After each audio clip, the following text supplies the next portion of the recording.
Students, LDC കോഴിക്കോടിന്റെ question പേപ്പറിനകത്ത് വരുന്ന കണക്കിലെ questions 10 questions ആണ് നമ്മൾ നോക്കുന്നത്. ഏത് PSC എക്സാം ആണെങ്കിലും മാത്സിലെ ഓരോ ക്വസ്റ്റ്യനും വളരെ ഇമ്പോർട്ടന്റ് ആണ്. അതുകൊണ്ട് തന്നെ എല്ലാ ക്വസ്റ്റ്യൻസും നിങ്ങൾ ചെയ്ത് പഠിക്കാം. ഓക്കെ, അപ്പൊ നമുക്ക് നേരെ ഒന്നാമത്തെ ക്വസ്റ്റ്യനിലേക്ക് വരാം. ഒന്നാമത്തെ ക്വസ്റ്റ്യൻ ഒറ്റയാനെ കണ്ടെത്തുക എന്നുള്ളതാണ്. അപ്പൊ ഒറ്റയാനെ കണ്ടെത്തുക എന്ന് പറയുമ്പോൾ 4 ഓപ്ഷനിനകത്ത് 3 ഓപ്ഷനും ഒരു പ്രത്യേകത ഉണ്ടായിരിക്കും. ആ ഒരു പ്രത്യേകത ഇല്ലാത്ത ഓപ്ഷനാണ് നമുക്ക് കണ്ടെത്തേണ്ടത്. ഓക്കെ, അപ്പൊ നമുക്ക് ആദ്യം ഓപ്ഷനിലേക്ക് വരാം. 6:38 എന്ന് പറയുന്ന ഒരു നമ്പർ ആണ് തന്നിരിക്കുന്നത്. അപ്പൊ നമുക്ക് പെട്ടെന്ന് തന്നെ ഐഡന്റിഫൈ ചെയ്യാൻ പറ്റും. 6ന്റെ സ്ക്വയർ എന്താണ്? 36 ആണ് അല്ലെ? 6ന്റെ സ്ക്വയർ 36 ആണ് വരുന്നത്. അതിന്റെ കൂടെ 2 കൂട്ടുമ്പോഴാണ് നമുക്ക് എന്ത് വരുന്നത്? 38 വരുന്നത്. ഒരു ബന്ധം നമ്മൾ കണ്ടെത്തി. ഇനി നമ്മൾ അടുത്ത ഓപ്ഷനിലേക്ക് പോകുന്നു. അവിടെ എന്താണ്? 9:85 എന്നാണ് തന്നിരിക്കുന്നത്. അപ്പൊ 9ന്റെ സ്ക്വയർ നമുക്കറിയാം എന്താണ്? 81 ആണെന്ന് നമുക്കറിയാം. അതിന്റെ കൂടെ ഇവിടെ 85 ആവണമെങ്കിൽ 4 ആണ് ആഡ് ചെയ്തിരിക്കുന്നത്. ഓക്കെ, പിന്നെ അടുത്ത് നമുക്ക് നോക്കാം 11. 11 എന്ന് പറയുമ്പോൾ അതിന്റെ സ്ക്വയർ എത്രയാണ് വരുന്നത്? 121 ആണ് വരുന്നത്. അതിന്റെ കൂടെ 2 ആഡ് ചെയ്ത് കഴിഞ്ഞാൽ നമുക്ക് എങ്ങോട്ടേക്ക് എത്താം? 123ലേക്ക് എത്താം. ഓക്കെ, ഇനി 15ന്റെ സ്ക്വയർ എന്താണ്? 225 ആണ് ഈ 15ന്റെ സ്ക്വയർ എന്ന് പറയുന്നത്. അതിന്റെ കൂടെ 2 ആഡ് ചെയ്ത് കഴിഞ്ഞാൽ നമുക്ക് എന്ത് വരാം? 227 എന്നുള്ള ആൻസറിലേക്ക് വരാം. ഓക്കെ, അപ്പൊ ഇവിടെ നമുക്കറിയാം ഇവിടെ ഒരു 3 എണ്ണം option A, option C, option D ഒരേ പാറ്റേണിലാണ് പോകുന്നത്. ഏതാണോ സംഖ്യ, ആദ്യത്തെ സംഖ്യ, അതിന്റെ സ്ക്വയറിന്റെ കൂടെ 2 ആഡ് ചെയ്തിട്ട് വരുന്നതാണ് രണ്ടാമത്തെ സംഖ്യ വരുന്നത്. എന്നാൽ അതിൽ നിന്നും വ്യത്യസ്തമായി നിൽക്കുന്നത് ഏതാണ്? ഓപ്ഷൻ ബി ആണ്. 9:85 എന്നുള്ളതാണ്. കാരണം ഇവിടെ ആഡ് ചെയ്യുന്നത് എത്രയാണ്?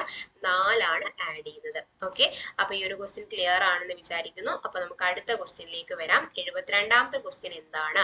അപ്പൊ 72ാമത്തെ ക്വസ്റ്റ്യൻ കാണുമ്പോൾ തന്നെ അറിയാം നമ്മൾ അവിടെ എന്ത് ചെയ്യണം? ഒരു റൂള് അപ്ലൈ ചെയ്യാനുണ്ട്. ഏത് റൂളാണ്? എല്ലാവർക്കും അറിയുന്ന റൂള് തന്നെയാണ്, ബോഡ് മാസ് എന്ന് പറയുന്നത് അല്ലെ? ബോഡ് മാസ് എന്ന് പറയുമ്പോൾ എന്താണ്? ആദ്യം നമ്മൾ എന്ത് ചെയ്യണം? ബ്രാക്കറ്റിലുള്ള കാര്യങ്ങൾ ചെയ്യണം. പിന്നെ നമ്മൾ എന്ത് ചെയ്യുന്നു? ഡിവിഷനിലേക്ക് വരുന്നു. ദെൻ മൾട്ടിപ്ലിക്കേഷൻ, അഡിഷൻ, സബ്സ്ട്രാക്ഷൻ, ആ ഒരു രീതിയിലാണ് പോകുന്നത്. ഓക്കെ, അപ്പൊ നമുക്ക് ആദ്യം ബ്രാക്കറ്റിലുള്ള കാര്യങ്ങൾ ചെയ്ത് വെക്കാം. അപ്പൊ കൃത്യമായിട്ട് ചെയ്യാം അല്ലെ? അപ്പൊ നമ്മൾ എന്ത് ചെയ്യുന്നു? 168 നമുക്ക് അവിടെ തന്നെ എഴുതി വെക്കാം. 168 ഒരു മാറ്റവും സംഭവിക്കുന്നില്ല. ആദ്യം നമ്മൾ ചെയ്യുന്നത് 72നെ ഹരിക്കണം 9 ആണ്. 72നെ 9 കൊണ്ട് ഹരിച്ചു കഴിഞ്ഞാൽ നമുക്കറിയാം എന്താണ് വരിക? 8 ആണ് വരിക അല്ലെ? 8 ആ ബ്രാക്കറ്റിനുള്ളിൽ അവിടെ ഉണ്ടാവും. പിന്നെ പുറത്ത് 3 ഉണ്ടാവും. ഓക്കെ, അപ്പൊ ഇനി താഴെ നോക്കിയേ. താഴെ 2 അവിടെ ഓൾറെഡി അവിടെ ഉണ്ട്. ഇനി ബ്രാക്കറ്റിൽ എന്ത് സംഭവിക്കുന്നു നമുക്ക് നോക്കാം. ഇവിടെ 1 + 12/4 എന്നാണ് ഉള്ളത്. അപ്പൊ ഇവിടെ ഒരു അഡിഷൻ വരുന്നുണ്ട്, അതേപോലെ ഒരു ഡിവിഷനും വരുന്നുണ്ടല്ലോ. അപ്പൊ ആദ്യം ഏതാണ് നമ്മൾ ചെയ്യുക? ഹരണമാണ് ആദ്യം ചെയ്യുക അല്ലെ? ഡിവിഷൻ ആണ് ആദ്യം ചെയ്യുക. അപ്പൊ 12നെ 4 കൊണ്ട് ഹരിച്ചു കഴിഞ്ഞാൽ നമുക്ക് എന്ത് കിട്ടും? 1 + അവിടെ എന്ത് കിട്ടും? 3 എന്ന് കിട്ടും. ഓക്കെ, അപ്പൊ ഇതിനെ നമ്മൾ സിംപ്ലിഫൈ ചെയ്ത് കഴിഞ്ഞാൽ നമുക്ക് എന്താ കിട്ടുക? 168 അവിടെ ഉണ്ടായിരിക്കും. +8 ഗുണിക്കണം 3 എന്ന് പറയുമ്പോൾ അവിടെ എന്താ വരിക? 24 അല്ലേ? 24 വരും. അടിയിൽ 1 + 3, ഈ ബ്രാക്കറ്റിനുള്ള കാര്യം ചെയ്യണം. 1 + 3 4 വരും. 2 ഇൻറ്റു, അപ്പൊ ഇവിടെ നമുക്ക് 2 × 4 എന്ന് തന്നെ എഴുതാം. അതായത് 2 × 4 എന്ന് പറയുമ്പോൾ 8 ആണ് വരിക. ഇനി 168ഉം 24ഉം കൂടെ ആഡ് ചെയ്ത് കഴിഞ്ഞാൽ എത്രയാണ് വരിക? 8ഉം 4ഉം 12ക്ക് 2, 1 ബാക്കി, 6ഉം 2ഉം 8, 1 9, 192 ÷ 4 2 8. ഓക്കെ, അപ്പൊ 192നെ നമ്മൾ എന്ത് ചെയ്യണം? 8 കൊണ്ട് ഡിവൈഡ് ചെയ്യണം. 192നെ 8 കൊണ്ട് ഡിവൈഡ് ചെയ്ത് കഴിഞ്ഞാൽ എത്രയാ? 2 8 16 വരും. 3 32, 32ല് 4 8 32. അപ്പൊ നമ്മുടെ ആൻസർ എങ്ങോട്ടേക്ക് പോകും? 24ലേക്ക് പോകും. ഓക്കെ, 26 അല്ലേ? 24 ആണേ. 24ലേക്ക് പോകും. ഓക്കെ, അപ്പൊ ഇവിടെ എന്താ ചെയ്തത്? ആകെ നമുക്ക് അറിയേണ്ട ഒരു കാര്യം ആ ഒരു ബോഡ് മാസ് എന്ന് പറയുന്നത് ബ്രാക്കറ്റിലുള്ള കാര്യങ്ങൾ ചെയ്യുന്നു. ബ്രാക്കറ്റിലുള്ള കാര്യങ്ങളിലേക്ക് വരുമ്പോൾ പിന്നെ എന്ത് ചെയ്യുന്നു? ഡിവിഷൻ ചെയ്യുന്നു. ഡിവിഷന് ശേഷം മൾട്ടിപ്ലിക്കേഷൻ, മൾട്ടിപ്ലിക്കേഷന് ശേഷം അഡിഷൻ, അഡിഷന് ശേഷം സബ്സ്ട്രാക്ഷൻ. ആ ഒരു റൂൾ അറിയെങ്കിൽ നമുക്ക് പെട്ടെന്ന് ആ ഒരു ആൻസറിലേക്ക് എത്താം. ഓക്കെ, ഇനി നമുക്ക് മൂന്നാമത്തെ ക്വസ്റ്റ്യനിലേക്ക് വരാം. മൂന്നാമത്തെ ക്വസ്റ്റ്യൻ എന്താണ്? താഴെ തന്നിരിക്കുന്ന സംഖ്യകളുടെ മീഡിയൻ കാണുക എന്നുള്ളതാണ്. അപ്പൊ തന്നിരിക്കുന്ന കുറച്ച് സംഖ്യകൾ ഇവിടെ തന്നിട്ടുണ്ട്. മീഡിയൻ ആണ് കാണാൻ പറഞ്ഞിരിക്കുന്നത്. മീഡിയൻ കാണാൻ എന്ന് പറയുമ്പോൾ എന്താ ചെയ്യുന്നത്? തന്നിരിക്കുന്ന സംഖ്യകളെ ആദ്യം നമ്മൾ ഒന്ന് അറേഞ്ച് ചെയ്ത് എഴുതണം. അതായത് ഒന്നിക്കില്ലെങ്കിൽ നമ്പേഴ്സ് കൂടി വരുന്ന രീതിയിൽ എഴുതുക, അല്ലെങ്കിൽ നമ്പേഴ്സ് കുറഞ്ഞു വരുന്ന രീതിയിൽ എഴുതുക. അപ്പൊ നമുക്ക് പെട്ടെന്ന് ചെയ്യാൻ പറ്റുക എന്താണ്? കൂടി വരുന്ന രീതിയിൽ നമ്പേഴ്സ് എഴുതുക എന്നുള്ളതാണ്. അങ്ങനെ എഴുതി കിട്ടിയതിന് ശേഷം ഏതാണോ സെൻട്രൽ വരുന്നത് അതായിരിക്കും മീഡിയൻ. അപ്പൊ നമുക്ക് ഇതൊന്ന് എഴുതി നോക്കാം. അപ്പൊ ഈ ഒരു നമ്പേഴ്സിനെ ആദ്യം ഒന്ന് അറേഞ്ച് ചെയ്ത് എഴുതുക. അപ്പൊ നമ്മൾ ആദ്യം എഴുതുന്നത് ഏതാണ്? ഏറ്റവും ചെറുത് ആദ്യം എഴുതുന്നു. 6.1 അല്ലെ? 6.10 6.10 നെക്സ്റ്റ് പിന്നെയും റിപ്പീറ്റ് ചെയ്യുന്നുണ്ട് 6.10, അതുകൊണ്ട് നമ്മൾ രണ്ടാമത് 6.10 എഴുതി. പിന്നെ വരുന്ന എത്രയാണ് 6.15 വരുന്നുണ്ട് അല്ലെ, 6.15 വരുന്നുണ്ട്. പിന്നെ വരുന്നത് 6.18 വരുന്നുണ്ട്. പിന്നെ വരുന്ന എത്രയാണ് 6.20 വരുന്നുണ്ട്, 6.20 വരുന്നുണ്ട്. 6.20 വീണ്ടും റിപ്പീറ്റ് ചെയ്ത് വരുന്നുണ്ട്. ദെൻ 6.21 വരുന്നുണ്ട്. സോറി 6.21 വരുന്നുണ്ട്. പിന്നെ എന്ത് വരുന്നുണ്ട് 6.25 വരുന്നുണ്ട്. അപ്പൊ ഇത്രയും നമ്പേഴ്സ് ആണല്ലോ ഉള്ളത്. അതായത് ടോട്ടൽ എത്ര നമ്പേഴ്സ് ഉണ്ട്, 8 നമ്പേഴ്സ് ഉണ്ട്. അപ്പൊ നമ്മൾ ആദ്യം അറേഞ്ച് ചെയ്ത് നോക്കുന്നു, എന്നിട്ട് നമ്മൾ എത്ര നമ്പേഴ്സ് ഉണ്ട് നോക്കുന്നു. അപ്പൊ ഇവിടെ എന്ത് ചെയ്യുന്നുണ്ട്, 8 നമ്പേഴ്സ് വരുന്നുണ്ട്. അപ്പൊ ഞാൻ പറഞ്ഞു അതിന്റെ മധ്യത്തിൽ വരുന്നതാണ്. അപ്പൊ 8 നമ്പേഴ്സ് ആകുമ്പോൾ നമുക്ക് കറക്റ്റ് മധ്യം എടുക്കാൻ പറ്റുമോ, ഇല്ല. എന്ത് വരും, നടുവിൽ 2 എണ്ണം വരും അല്ലെ. അപ്പൊ 2 എണ്ണം വരും. അപ്പൊ ഏതൊക്കെയാ വരിക, 6.18 6.20 ആണ് വരിക. അപ്പൊ ഇതിന്റെ ആവറേജ് ആയിരിക്കും നമ്മുടെ മീഡിയൻ എന്ന് പറയുന്നത്. ഓക്കെ, അപ്പൊ ആദ്യം നമ്മൾ നമ്പേഴ്സ് എന്ത് ചെയ്തു, അറേഞ്ച് ചെയ്ത് എഴുതും. ആ അറേഞ്ച് ചെയ്ത് എഴുതിയത് ഇപ്പം 7 നമ്പേഴ്സ് ഒക്കെ വരുന്നുള്ളൂ എങ്കിൽ കറക്റ്റ് അതിനൊരു മധ്യം ഉണ്ടാവും അല്ലെ. 3 എടുത്തു കഴിഞ്ഞാൽ നാലാമത്തെ പദം എന്ന് പറയുമ്പോൾ എന്തായിരിക്കും, അവിടെ അതായിരിക്കും മീഡിയൻ വരിക. ഇവിടെ 8 എണ്ണം വരുന്നത് കൊണ്ട് 2 എണ്ണം വരും. ആ 2 എണ്ണത്തിന്റെ ആവറേജ് ആയിരിക്കും മീഡിയൻ വരിക. അപ്പൊ ഇത് രണ്ടും കൂടെ കൂട്ടിക്കഴിഞ്ഞാൽ എത്രയാ വരിക, 6 കൂട്ടിക്കഴിഞ്ഞാൽ 12 വരും അല്ലെ. 12.38 വരും. 12.38 വരും. അതിന് ഡിവൈഡ് ബൈ 2 ചെയ്യുക. 12.38 ഡിവൈഡ് ബൈ 2 ചെയ്ത് കഴിഞ്ഞാൽ എത്ര കിട്ടുക, 6.19 6.19. അപ്പൊ നമ്മുടെ ആൻസർ ഏതായിരിക്കും, ഓപ്ഷൻ ഡി ആയിരിക്കും, 6.19. ഓക്കെ, അപ്പൊ മീഡിയം കാണാൻ എന്താണെന്ന് മനസ്സിലായല്ലോ. മീഡിയം കാണാൻ തന്നിരിക്കുന്ന നമ്പേഴ്സ് ഏതാണോ ആ നമ്പേഴ്സിനെ ജസ്റ്റ് എന്ത് ചെയ്യുക, ഒരു അറേഞ്ച് ചെയ്യുക. എങ്ങനെ, നമ്മൾ നമ്പേഴ്സ് കൂടി വരുന്ന രീതിയിൽ അറേഞ്ച് ചെയ്യുക. എന്നിട്ട് ഇപ്പം നമ്പേഴ്സ് എണ്ണി നോക്കുക. എണ്ണി നോക്കുമ്പോൾ നമുക്കിപ്പോൾ ഓഡ് നമ്പേഴ്സ് 7, 5 ഇതൊക്കെയാണ് വരുന്നതെങ്കിൽ കറക്റ്റ് ആ ഒരു മധ്യത്തിൽ വരുന്ന ടേം തന്നെയായിരിക്കും നമ്മുടെ മീഡിയൻ. അതല്ല ഇപ്പം 6 ടേംസ് അല്ലെങ്കിൽ 8 ടേംസ് 10 ടേംസ് അങ്ങനെയൊക്കെയാണ് വരുന്നതെങ്കിൽ നടുവിൽ 2 ടേംസ് വരും. ആ 2 ടേംസിന്റെ ആവറേജ് എടുക്കുക. ആവറേജ് എടുക്കുക എന്ന് പറഞ്ഞാൽ ആ 2 ടേമും കൂടെ കൂട്ടുക, ഡിവൈഡ് ബൈ 2 ചെയ്യാം. ഓക്കെ, അപ്പം ആ ഒരു മൂന്നാമത്തെ ക്വസ്റ്റ്യൻ കഴിഞ്ഞു. അതിന്റെ ആൻസർ നമുക്ക് ഡി കിട്ടി. ഓക്കെ, ഇനി അടുത്തത്, ഒരു കോഡ് ഭാഷയിൽ വൈറ്റ് എന്ന വാക്കിന് JUVGR എന്ന് എഴുതാമെങ്കിൽ ബ്ലാക്ക് എന്ന വാക്കിനെ എങ്ങനെ എഴുതാം എന്നാണ് ചോദിച്ചിരിക്കുന്നത്. അപ്പൊ ഈ ഒരു ക്വസ്റ്റ്യൻ എഴുതാൻ വേണ്ടിയിട്ട് നമ്മൾ പെട്ടെന്ന് ആ ഒരു ആൽഫബറ്റ് ഓർഡർ ഒന്ന് ജസ്റ്റ് ഒന്ന് എഴുതി വെക്കാം. അപ്പൊ നമുക്ക് ആദ്യം ക്വസ്റ്റ്യൻ പേപ്പർ തന്നു കഴിഞ്ഞ ആ ഒരു സമയത്ത് വേണമെങ്കിൽ അത് എഴുതി വെക്കാം, നമ്മുടെ സമയം ലാഭിക്കാൻ വേണ്ടിയിട്ട്. അപ്പൊ ABCD ചോദിക്കുകയാണെങ്കിൽ നമുക്ക് അറ്റൻഡ് ചെയ്യാലോ.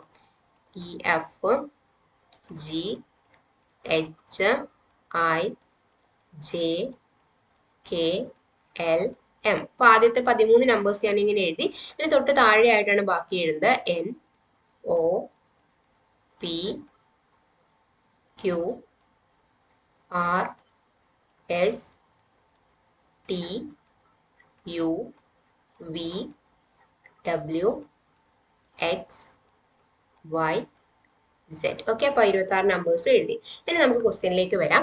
അപ്പൊ ഡബ്ല്യു എന്ന് പറയുന്ന വാക്കിന് നേരെ എന്താണ് വന്നിരിക്കുന്നത് എന്നാണ് നമുക്ക് നോക്കേണ്ടത്. ഡബ്ല്യു എന്ന് പറയുമ്പോൾ ജെ ആയിട്ടാണ് മാറിയിരിക്കുന്നത്. അപ്പൊ നമുക്ക് നോക്കിയാൽ ഡബ്ല്യുവിന് നേരെ ഓപ്പോസിറ്റ് ആയിട്ട് ആര് വരുന്നുണ്ട്, ഇവിടെ ജെ വരുന്നുണ്ടല്ലോ. ഓക്കെ, ഇനി എച്ച് ആരായിട്ടാണ്, യു ആയിട്ടാണ് മാറിയിരിക്കുന്നത്. എച്ച് നോക്കിയാൽ നേരെ ഓപ്പോസിറ്റ്, നമ്മൾ ഇങ്ങനെ എഴുതിയതുകൊണ്ട് പെട്ടെന്ന് കിട്ടും. അപ്പൊ എച്ചിന് നേരെ ഓപ്പോസിറ്റ് യു ആണ്. ഇനി ഐ നോക്കി, ഐക്ക് നേരെ ഓപ്പോസിറ്റ് ആയിട്ട് ആര് വരുന്നുണ്ട്, വി വരുന്നുണ്ട്. ഇനി ടി എടുക്കുകയാണെങ്കിൽ അതിന് നേരെ ഓപ്പോസിറ്റ് ആര് വരുന്നുണ്ട്, ജി വരുന്നുണ്ട്. ഇ ആണ് എടുക്കുന്നതെങ്കിൽ ഇക്ക് നേരെ ഓപ്പോസിറ്റ് ആയിട്ട് ആര് വരുന്നുണ്ട്, ആറ് വരുന്നുണ്ട്. ഓക്കെ, അപ്പം കിട്ടിയല്ലോ ആ ഒരു എന്താണ് ആ ഒരു ക്രമം എന്ന് നമുക്ക് മനസ്സിലായി. അപ്പൊ നമുക്ക് നോക്കാം, ബ്ലാക്ക് ബി എന്ന് പറയുമ്പോൾ ആദ്യം ആരാണ്, ഓ ആണ് വരുന്നത്. അപ്പൊ നമ്മൾ അവിടെ ഓനെ ആദ്യം അവിടെ എഴുതി വെക്കുക.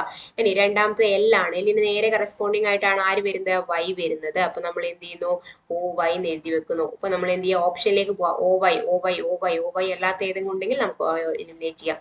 അപ്പൊ ഈ ഡീനെ എലിമിനേറ്റ് ചെയ്യാം. ഇനി അടുത്തത് എ ആണ്. എക്ക് കറസ്പോണ്ടിങ് ആയിട്ട് ആരാണ് വരുന്നത്, എൻ ആണ് വരുന്നത്. അപ്പൊ OYN. അപ്പൊ OYN അല്ലാത്തതിനൊക്കെ നമുക്ക് ഒഴിവാക്കി കൂടെ. അപ്പൊ OYM നമുക്ക് ഇവിടെ ഒഴിവാക്കാം, OYM ഒഴിവാക്കാം. അപ്പൊ ലാസ്റ്റ് എന്ത് ചെയ്യും, ഓപ്ഷൻ സിയിലേക്ക് വരും. ഓക്കെ, അപ്പൊ ഇത് ജസ്റ്റ് അറേഞ്ച്മെന്റ് ആണ്. ആൽഫബറ്റിക്കൽ സീരീസ് നമ്മൾ ജസ്റ്റ് ഒന്ന് എഴുതി വെക്കുക, എന്നിട്ട് അതൊന്ന് അറേഞ്ച് ചെയ്യുക, അത്രേ ഉള്ളൂ. ഓക്കെ, അപ്പൊ ഇനി നമുക്ക് നേരെ അടുത്ത ക്വസ്റ്റ്യനിലേക്ക് വരാം. അടുത്ത ക്വസ്റ്റ്യൻ എന്താണ്, 1നും 50നും ഇടയ്ക്ക് വരുന്ന ഇരട്ട സംഖ്യകളുടെ തുകയാണ് ചോദിച്ചിരിക്കുന്നത്. അപ്പൊ 1നും 50നും ഇടയിൽ വരുന്നതാണ്. അപ്പൊ അത് ജസ്റ്റ് ഒന്ന് അണ്ടർലൈൻ ചെയ്ത് വെക്കുക, ഇടയ്ക്ക് എന്നുള്ളത് അല്ലെ. അല്ലെങ്കിൽ നമ്മളോട് 50 കൂട്ടി പോകും. അപ്പൊ ഇടയ്ക്ക് എന്നുള്ള അവിടെ അണ്ടർലൈൻ ചെയ്ത് വെക്കുക. അപ്പൊ നമുക്കറിയാം ആദ്യത്തെ n എണ്ണൽ സംഖ്യകളാണെങ്കിൽ അതിന്റെ തുക എന്താ വരിക? n ഇൻറ്റു n+1/2 ആണ്. അപ്പൊ ഈ ഒരു ഇക്വേഷൻസ് ഒക്കെ നമ്മൾ എന്തായാലും പഠിച്ചു വെക്കേണ്ടതാണ്. ആദ്യത്തെ n എണ്ണൽ സംഖ്യകളുടെ തുക n ഇൻറ്റു n+1/2. ഇനി ആദ്യത്തെ n ഒറ്റ സംഖ്യകളുടെ തുകയാണെങ്കിൽ എന്താ വരിക? n². ആദ്യത്തെ n ഒറ്റ സംഖ്യകളുടെ തുകയാണെങ്കിൽ n². ഇനി ആദ്യത്തെ n ഇരട്ട സംഖ്യകളുടെ തുകയാണെങ്കിൽ എന്താ വരിക? n ഇൻറ്റു n+1 ആണ്. അപ്പൊ ആ ഒരു 3 ഇക്വേഷൻ നമുക്ക് അവിടെ പഠിച്ചു വെക്കാം. n ഇൻറ്റു n+1/2 ആദ്യത്തെ n എണ്ണൽ സംഖ്യകളുടെ തുകയാണ്. ആദ്യത്തെ n ഒറ്റ സംഖ്യകളുടെ തുകയാണെങ്കിൽ n² ആണ്. ആദ്യത്തെ n ഇരട്ട സംഖ്യകളുടെ തുകയാണെങ്കിൽ n ഇൻറ്റു n+1 ആണ്. അപ്പൊ നമുക്ക് ഇവിടെ ഏതാ വേണ്ടത്? n ഇൻറ്റു n+1 എന്നുള്ളതാണ് വേണ്ടത്. ഓക്കെ, അപ്പം 1നും 50നും ഇടയ്ക്ക് വരുന്ന ഇരട്ട സംഖ്യ, ആദ്യ ഇരട്ട സംഖ്യ ഏതാണ്? 2 ആണല്ലേ. പിന്നെ എന്ത് വരും? 4 വരും. അങ്ങനെ 50 വരുമോ? ഇല്ല. അങ്ങനെ ഇവിടെ വരെ വരും? 48 വരെ വരും. അപ്പൊ 48 വരെ വരുന്ന ഇരട്ട സംഖ്യകളുടെ തുകയാണ്. അപ്പൊ ഇത് എത്ര ഇരട്ട സംഖ്യകൾ ഉണ്ടായിരിക്കും എന്നാണ് നമുക്ക് കണ്ടുപിടിക്കേണ്ടത്. അപ്പൊ നമുക്ക് എന്ത് ചെയ്യാം? 48നെ /2 ചെയ്ത് കഴിഞ്ഞാൽ നമുക്ക് നമ്പേഴ്സ് കിട്ടും. അതായത് 24 ഇരട്ട സംഖ്യകളാണ് ഉണ്ടായിരിക്കുക. അപ്പൊ 24 n എന്ന് പറയുന്നത് ഇവിടെ എന്താണ്? 24 ഇരട്ട സംഖ്യകളുടെ തുകയാണ് നമുക്ക് വേണ്ടത്. അപ്പൊ നമുക്ക് എന്ത് ചെയ്യാം? ഇവിടെ 24 ഗുണിക്കണം എന്ത് വരും? 25 വരും. ഓക്കെ, അപ്പൊ 24 25 കൂടെ ഗുണിച്ചാൽ എന്താ വരിക? 4 5 20, 2 ബാക്കി, 4 2 8, 5 2 10, 18 2 20, 2 ബാക്കി, 2 2 4, 4 4 പ്ലസ് 2 6 വരും. 600 ആയിരിക്കും നമ്മുടെ ആൻസർ വരും. ഓക്കെ, അപ്പൊ ഇവിടെ ആൻസർ എന്ത് വരും? ഓപ്ഷൻ ബി വരും. ഓക്കെ, അപ്പം ഇവിടെ ശ്രദ്ധിക്കേണ്ട കാര്യം എന്ന് പറയുമ്പോൾ 50 ആഡ് ചെയ്യാൻ പാടില്ല. 50 ആഡ് ചെയ്ത് 25 ടേംസ് എടുക്കാൻ പാടില്ല. ഇവിടെ ആകെ എന്ത് മാത്രമേ വരൂ? 24 ടേംസേ വരുന്നുള്ളൂ. 48 വരെ മാത്രമേ വരുന്നുള്ളൂ. 2 4 48 വരെ 24 ടേംസ് ആണ് ഉണ്ടാവുക. 24 പദങ്ങളുടെ അല്ലെ 24 സംഖ്യകളുടെ ഇരട്ട സംഖ്യകളുടെ തുക എന്ന് പറയുമ്പോൾ 24 ഇൻറ്റു 25 ആണ്. ആൻസർ എന്ത് വരും? 600 എന്നുള്ള രീതിയിലേക്ക് വരും. ഓക്കെ, ഇനി അടുത്ത ക്വസ്റ്റ്യൻ, ഒരേ ചുറ്റളവുള്ള ചതുരങ്ങളിൽ ഏറ്റവും കൂടുതൽ വിസ്തീർണമുള്ള ചതുരത്തിന്റെ നീളവും വീതിയും തമ്മിലുള്ള ബന്ധം എന്താണെന്നാണ്. അപ്പൊ ഇവിടെ നമ്മൾ ഓർത്ത് വെക്കേണ്ട ഒരു കാര്യം, ചതുരം എടുക്കുകയാണെങ്കിൽ അത് ഏറ്റവും കൂടുതൽ വിസ്തീർണം എന്ന് പറയുമ്പോൾ അത് സമചതുരത്തിനായിരിക്കും. ഓക്കെ, അപ്പൊ സമചതുരം എന്ന് പറയുമ്പോൾ നമുക്കറിയാലോ, സമചതുരമാണെങ്കിൽ അതിന്റെ നീളവും വീതിയും എന്തായിരിക്കും? തുല്യമായിരിക്കും. അപ്പൊ ഇവിടെ ഓപ്ഷൻ എന്താണ് വരിക? സി ആണ് വരിക. ഓക്കെ, അപ്പൊ വിസ്തീർണം എടുക്കുമ്പോൾ, ചതുരങ്ങളിൽ വിസ്തീർണം എടുക്കുമ്പോൾ ഏറ്റവും കൂടുതലുള്ള വിസ്തീർണം എന്ന് പറയുമ്പോൾ എന്താണ്? സമചതുരത്തിലേക്ക് വരുന്നു. അപ്പൊ സമചതുരമാണെങ്കിൽ നീളവും വീതിയും അവിടെ എന്തായിരിക്കും? തുല്യമായിരിക്കും. ഓക്കെ, ഇനി 77ാമത്തെ ക്വസ്റ്റ്യൻ നോക്കാം. 3 8 15 24 ഇവിടെയുള്ള ടേംസ് ആണ് നമുക്ക് കണ്ടുപിടിക്കേണ്ടത്. അപ്പൊ ഇത് നമ്മൾ നമ്പേഴ്സ് നോക്കുമ്പോൾ തന്നെ അറിയാം, ഇത് ചെറിയ ചെറിയ നമ്പേഴ്സ് ആണ്. അപ്പൊ എന്തെങ്കിലും ഒരു നമ്പേഴ്സ് ആഡ് ചെയ്ത് പോകുന്നതായിരിക്കും. അപ്പൊ വലിയൊരു നമ്പർ ഒക്കെ ആണെങ്കിലാണ് അവിടെ മൾട്ടിപ്ലിക്കേഷൻ ഒക്കെ നമ്മളൊന്ന് നോക്കേണ്ടത്. അപ്പൊ ഇവിടെ 3 8 15 ആഡ് ചെയ്ത് പോകുന്നതായിരിക്കും. 3 8 എടുക്കുകയാണെങ്കിൽ നമുക്കറിയാം 3ന്റെ കൂടെ 5 ആഡ് ചെയ്ത് കഴിഞ്ഞാൽ നമുക്ക് 8ലേക്ക് എത്താം.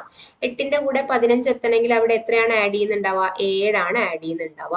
ഇനി 15ന്ന് 24ലേക്കാണ് പോകേണ്ടതെങ്കിൽ അവിടെ എത്രയാണ് ആഡ് ചെയ്യുന്നുണ്ടാവുക? 9 ആണ് ആഡ് ചെയ്യുന്നത്. അപ്പൊ നമുക്കൊരു പാറ്റേൺ അല്ലേ വരുന്നത്? 5 7 9.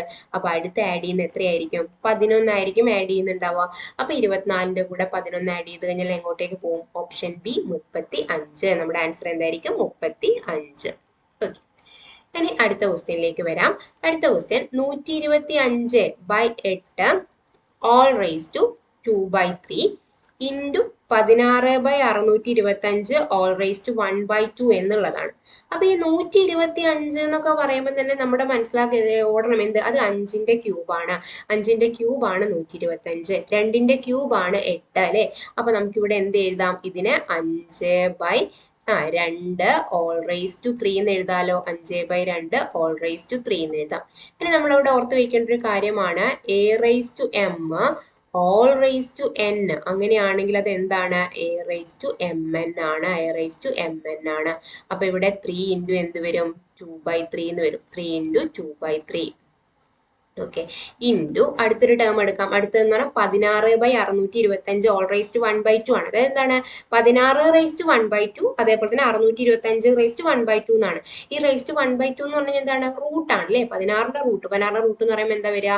4 വരും. 4 ഡിവൈഡഡ് ബൈ 625ന്റെ റൂട്ട്. 625ന്റെ റൂട്ട് എന്താണ്? 25 ആണ് വരിക. 25 ആണ് വരിക. അപ്പൊ ഈ ഒരു 3ഉം ക്യാൻസൽ ചെയ്ത് പോകും. ബാക്കി എന്താ ഉണ്ടാവുക? 5² ഡിവൈഡഡ് ബൈ 2 സ്ക്വയർ ഇൻറ്റു 4/25. അപ്പൊ ഇങ്ങനെ ആയിരിക്കും ആൻസർ വരിക അല്ലെ. അപ്പൊ 5ന്റെ സ്ക്വയർ എന്ന് പറഞ്ഞു കഴിഞ്ഞാൽ എന്താണ് 25ആണ്. അപ്പൊ ഈ ഒരു 25 ക്യാൻസൽ ചെയ്ത് പോകും. 2ന്റെ സ്ക്വയർ എന്ന് പറഞ്ഞാൽ 4ആണ്. 4 ക്യാൻസൽ ചെയ്ത് പോകും. അപ്പൊ നമ്മുടെ ആൻസർ എങ്ങോട്ടേക്ക് എത്തും? 1ലേക്ക് എത്തും. ഓക്കെ. അപ്പൊ ഈ ഒരു ക്വസ്റ്റ്യൻ സിമ്പിൾ ആണ്, ഒന്നുമില്ല. 125 എന്ന് പറയുമ്പോൾ 5ന്റെ ക്യൂബ് ആണെന്നുള്ള മാത്രം ഓർത്ത് വെച്ചാൽ മതി. 8 എന്ന് പറയുമ്പോൾ 2ന്റെ ക്യൂബ് ആണ്. 625ന്റെ റൂട്ട് എന്ന് പറയുമ്പോൾ 25ആണ്. അതൊക്കെ ഓർത്ത് വെച്ച് കഴിഞ്ഞാൽ നമുക്ക് പെട്ടെന്ന് ചെയ്യാൻ പറ്റും. പിന്നെ a⁻m all⁻n എന്ന് പറയുമ്പോൾ എന്താണ്? a⁻mn ആണ് എന്നുള്ള കാര്യം കൂടെ അവിടെ ഓർത്ത് വെച്ച് കഴിഞ്ഞാൽ ആ ഒരു ക്വസ്റ്റ്യൻ ഈസി ആയിരിക്കും. ഓക്കെ. അപ്പൊ നമ്മുടെ അടുത്ത 9ാമത്തെ ക്വസ്റ്റ്യനിലേക്ക് പോവാം. ഓക്കെ. അനന്തുവിനെ ചൂണ്ടിയിട്ട് അമൃത പറഞ്ഞു എന്താ? അവന്റെ അച്ഛൻ എന്റെ മുത്തശ്ശിയുടെ ഒരേ ഒരു മകനാണ് എങ്കിൽ അനന്തുവും അമൃതയും തമ്മിലുള്ള ബന്ധമാണ് ചോദിച്ചിരിക്കുന്നത്. അപ്പൊ ജസ്റ്റ് നമുക്ക് ഇവിടെ എന്ത് ചെയ്യാം? അനന്തുവിനെ അവിടെ ഉണ്ടാവും അല്ലെ? അനന്തു അവിടെ ഉണ്ട്. അപ്പൊ അനന്തുവിനെ ചൂണ്ടിക്കൊണ്ടാണ് പറയുന്നത് അവന്റെ അച്ഛൻ. ഒരു ജനറേഷൻ മുകളിലോട്ട് വരുന്നുണ്ട്. എന്താണ്? അവന്റെ ഫാദർ അവിടെ വരുന്നുണ്ട്. ഓക്കെ. അവന്റെ അച്ഛൻ എന്റെ മുത്തശ്ശിയുടെ. അപ്പൊ ഇവിടെ നമുക്ക് ആരെ എടുക്കാം? അമൃതേനെ എടുക്കാം. അമൃതേനെ അവിടെ എടുക്കാം. അമൃതയുടെ മുത്തശ്ശിയാണ്. അതായത് ഒരു ജനറേഷൻ കഴിഞ്ഞിട്ട് അതിന് തൊട്ട് മുകളിലുള്ള ഒരു ജനറേഷൻ ആണ് പറയുന്നത്. അമൃതയുടെ മുത്തശ്ശിയുടെ ഒരേ ഒരു മകനാണ് എന്നാണ് പറയുന്നത് അല്ലെ. അപ്പൊ ഇതെന്താണ്? ഈ മുത്തശ്ശിയുടെ മകനാണ് അനന്തുവിന്റെ അച്ഛൻ. ഇനി വേണമെങ്കിൽ ഇവിടെ എന്ത് ചെയ്യാം? മുത്തശ്ശിക്ക് ഒരു മകൾ ഉണ്ടെങ്കിൽ ആ മകളുടെ മകളായിട്ട് അമൃത വരാം. പക്ഷേ ഇവിടെ എന്താണ്? ഇവിടെ ഓപ്ഷനിൽ നോക്കുമ്പോൾ മകൻ, അമ്മാവൻ, അച്ഛൻ എന്നൊക്കെ വരുന്നുള്ളൂ. അപ്പൊ ഇവിടെ ജസ്റ്റ് നമുക്ക് എന്ത് ചെയ്യാൻ പറ്റും? ഈ അനന്തു അമൃതയും ഈ ഒരു അച്ഛന്റെ മക്കളാണെന്ന് പറയാൻ പറ്റും അല്ലെ. അപ്പം അമൃതയുടെ അച്ഛൻ എന്ന് പറയുന്നത് അനന്തുവിന്റെയും അച്ഛനാണ്. അപ്പൊ ഇവിടെ ഓപ്ഷൻ എന്താണ് വരിക? സഹോദരനാണ് വരിക. ഓക്കെ. ക്ലിയർ ആയെന്ന് വിചാരിക്കുന്നു. അതായത് ഇവിടെ അമൃത പറയുന്നത് എന്താണ്? അവന്റെ അച്ഛൻ എന്റെ മുത്തശ്ശിയുടെ ഒരേ ഒരു മകനാണെന്നാണ് പറഞ്ഞിരിക്കുന്നത്. ഒരേ ഒരു മകനാണ് അല്ലെ. ഒരേ ഒരു മകനാണെന്ന് പറയുമ്പോൾ അവിടെ എന്താണ്? ഫാദർ. അപ്പൊ അമൃതയുടെയും അനന്തുവിന്റെയും ഫാദർ ആണ് ഉദ്ദേശിക്കുന്നത്. അപ്പൊ അവിടെ സഹോദരനാണ് വരിക. ഓക്കെ. ഇനി ലാസ്റ്റ് ക്വസ്റ്റ്യനിലേക്ക് വരാം. തന്നിരിക്കുന്ന പേരും മേൽവിലാസത്തോട് തുല്യമായത് ഏത് എന്നാണ്. അപ്പൊ ഇത് വളരെ സിമ്പിൾ ആണ്. ജസ്റ്റ് ആൽഫബറ്റ്സ് ഏതെങ്കിലും മാറ്റം ഉണ്ടോ എന്ന് മാത്രം ഒന്ന് നോക്കിയാൽ മതി അല്ലെ. അപ്പൊ ആദ്യത്തെ ഓപ്ഷൻ നോക്കാം. എ ഓപ്ഷൻ നോക്കുമ്പോൾ തന്നെ നമുക്കറിയാം ഇവിടെ മൻസിൽ SIL ആണ് കൊടുത്തിരിക്കുന്നത്. തന്നിരിക്കുന്നതിൽ ZIL ആണ്. അപ്പൊ നമുക്ക് ഇത് എന്ത് ചെയ്യാം?